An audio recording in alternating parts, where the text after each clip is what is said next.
Alaikum wa rahmatullahi wa barakatuh. This is Roadside to Islam. Can you introduce yourself, please, sis? Walaikum salam wa rahmatullah. My name is Aisha. I'm also known as Emma. I've grown up in and around Croydon and I'm 24 years old, alhamdulillah. Inshallah. So how long have you been Muslim? I've been a Muslim for 6.5 years now, mashallah. Inshallah. So tell me a bit about what your life was like before you came to Islam.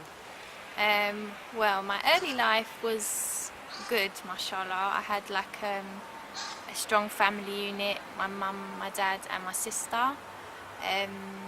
Up until I was about 12, you know, things were good. You know, we had a home. We didn't grow up in like a rough estate or anything like that. My parents worked hard as well to, you know, provide for us.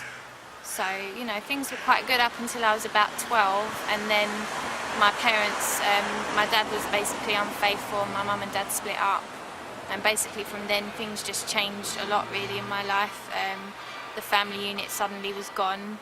My mum and my sister couldn't get on, they kept arguing over certain things, so my sister moved out.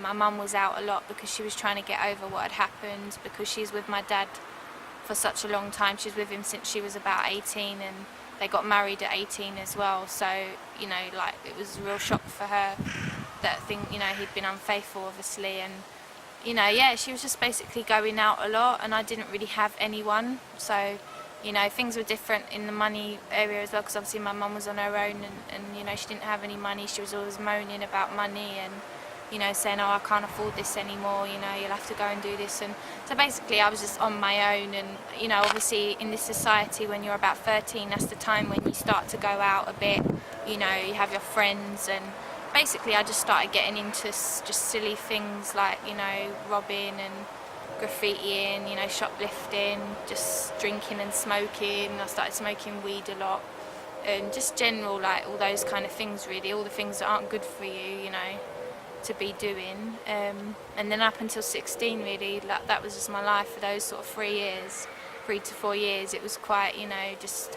all over the place. I should have been like studying and working hard at school, but, you know, obviously things just take over and you just start to kind of, you know, do whatever makes you feel happy. And when you don't have a purpose in life, that is just what you do. You just do things to enjoy yourself all the time, and you don't think about the consequences, especially when you're young as well. You don't really think about it. But even though I used to go out and have a good time, I was also really insecure before, like, I was a Muslim.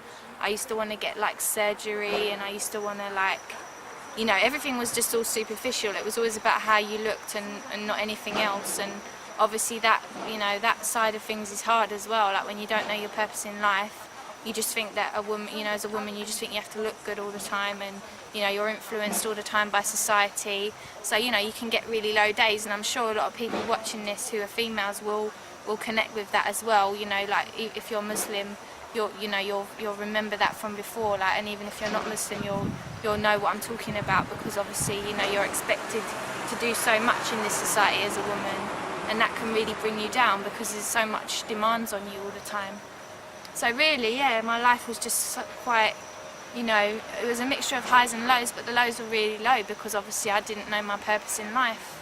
So it's a sad time really when I think about some of the times when I felt really, really low, like I wanted to end my life. And I mean, now I can't even comprehend that, because I would never, you know what I mean, I don't think like that anymore, but that was how I felt. Like, so I must have been really low to think like that, you know. It was just subhanallah. Glad I'm not there anymore, like, wow. alhamdulillah. So, like, now that you're Muslim, yeah, how has your life changed? Well, just obviously positively really. I mean, I'm just happy now. I'm content. I mean, not content as in like nothing bothers me or, you know, nothing like that, but I just know what my purpose in life is now. So even when bad things happen or bad things come, I know how to deal with them now, because I know that everything